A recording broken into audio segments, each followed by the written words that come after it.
क्या है सर दो लड़कियों की सर ये कि बाप ने क्या था सर सारा मामला? देखिए 25 नवंबर को हमें काशीपुर में सूचना आई कि एक अली खान करके एक व्यक्ति है, वो पेशे से राजमिस्त्री है, परंतु झाड़ फूक का काम करता है। उसके घर में उसकी दोनों बेटियां जिनका नाम है यास्मीन और फरहीन 19 और 11 साल की यास्मीन और फरहीन का दोनों का लाश पड़ी हुई है। और वो सारे उसके यास्मीन और फरहीन के सभी भाइयाँ और बहनें वहीं पड़े हुए हैं।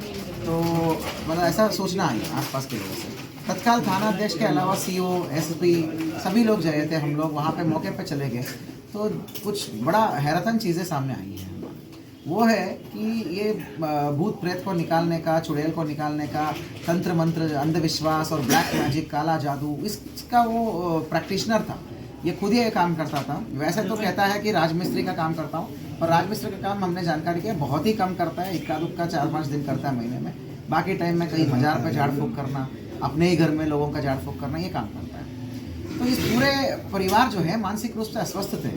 जब टीम गई तो सभी ने यही बोला कि हमारे दोनों बहनों को जिन ले गई, चुड़ैल लेके चली गई, चुड़ैल ना लेके चली गई। और कुछ भाई ये बोल रहे थे कि वो उठ जाएंगे, अभी चुड़ैल तो चली गई, चुड़ैल निकाल दिया पापा ने और ये उठ जाएंगे। तो इतनी अंधविश्वास है। किसी ने पढ़ाई नहीं करी, नॉट अ सिंगल पर्सन उसने पढ़ाई नहीं करा। इन्होंने ये विश्वास पे थे कि ये दोनों बहनों को चुड़ैल आता है करके, जबकि ये तो टीनेजर्स थे। कभी कोई अपसेट होते होंगे या मानसिक रूप से कोई बीमारी होता होगा या वैसे भी होता होगा। तो पोस्टमार्टम में बहुत ज़्यादा इंजुरीज आ गई, मतलब शरीर पे विभिन्न जगहों पे चोटें आ गई हैं, बदन पे बस है ना, और गले पे भी दबाने का निशान वो सब है। तो तत्काल जो है कानूनी रूप का कार्य करते हुए चौकी इंचार्ज की वापसी में हमने दोनों बहनों की, फरीन और यास्मीन का बहनों की हत्या का मुकदमा हमने चौकी इंचार्ज की तरफ से दर्ज करा दिया। इसका एक रीज़न है क्योंकि पूरी परिवार में जो भी बचे हुए थे, बीवी हो या और भी बच्चे हो, 5 बच्चे, सबका काउंसलिंग किया हमने, महिला पुलिस, महिला अधिकारी, सब लोग जाके। तो ये सब उसी इम्प्रेशन में थे कि इनके दोनों बहनों को चुड़ैल ने आके लेके चली गई। और जब मृत्यु के बारे में पता चला तो ये अब भी मान रहे कि चुड़ैल आ गया और चुड़ैल ने इनके बहनों की जान लेके चली गई। कुछ भाई तो अभी भी बोल रहे, छोटे छोटे बच्चे, कि अभी चुड़ैल चली गई है, मेरी बहनें उठ जाएंगी। तो बहुत ही ज़्यादा वो अस्वस्थ मानसिकता के साथ है, मानसिक रूप से अस्वस्थ है। तो इसलिए मैंने निर्देश दिया कि भाई पहले बाकी बचे हुए लोगों को काउंसलिंग की ज़रूरत है, तो साइकियाट्रिस्ट के अंडर, मनोरोग के अंडर हमने खुद टीम बनाकर इस पूरे फैमिली को हॉस्पिटलाइज कर दिया।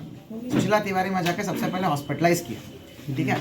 और जो मुख्य अभियुक्त है, जो इसका फादर है, जिसने ये सब किया है ना, पिता होने के नाते, तो जानकारी आ रही है धीरे धीरे इन्वेस्टिगेशन में कि वो जो क्राइम हुआ उससे 3 दिन पहले से दोनों बेटियों को, वो जो लड़कियों को खाना पानी सब बंद कर दिया था, एक बूंद पानी भी नहीं दिया था। तो इन्होंने ये डिसाइड किया कि 3 दिन में हम चुड़ैल को निकलवा देंगे, क्योंकि इसको थोड़ा सा प्रॉब्लम आता है, थोड़ा सा चिल्लाती रहती है, ये करती रहती है। 3 दिन से खाना पानी बंद कर दिया और हर दिन रात को चुड़ैल निकालने का एक प्रक्रिया करते थे, तथाकथित प्रक्रिया। मुर्गे काटना घर में, वो सब फोटोस है हमारे पास। और जो है मोर की पंखों से मारना, आंख, वो तो नेक्स्ट है। तो एक और बेटे को प्रॉब्लम हुआ था करके 3 दिन पहले, एक और बेटे को थोड़ा बुखार आता था, तो तब उसमें आंख भी फोड़ता था। तो इन्होंने क्या किया, उन तीनों बच्चों पे अलग अलग प्रक्रियाएँ करी। तो ये बहुत मारा इन्होंने लाठी से। तो एक अगर बच्चे भी पता नहीं, किसी ने हाथ पकड़ा, किसी ने पैर पकड़ा, क्योंकि पापा बोल रहे थे। पापा ने पूरा कन्विंस कर दिया अपने परिवार को कि ये दोनों बेटियों को तो चुड़ैल है और भाई पे भी हवा है। तो एक जो हवा निकालने के लिए आगे फोड़ रखा है उसने, एक भाई का, ठीक है ना, मतलब अपने खुद का बेटे का। तो कुल मिला के 3 दिन लगातार पिटाई होने के बाद, खाना भी नहीं, कुछ नहीं, तो और गले भी दबाया, तो वो मृत्यु हो चुकी थी। तो एक बेटी का जो 2 दिन पहले ही हो चुका था, दूसरे जो 11 साल की लड़की का 2 दिन बाद हुआ इस प्रक्रिया में। तब जाके अड़ोस पड़ोस वालों ने जानकारी दी और पुलिस आई यहाँ पे। तो ये परिवार वाले आज भी मान रहे हैं कि ये हवा आके लेके चली गई करके। तो बड़ा ही वृद्ध विद्रावक ये बर्बरता का घटना है।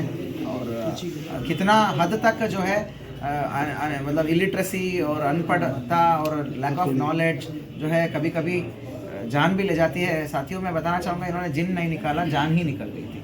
तो बहुत ही अपने ही परिवार का।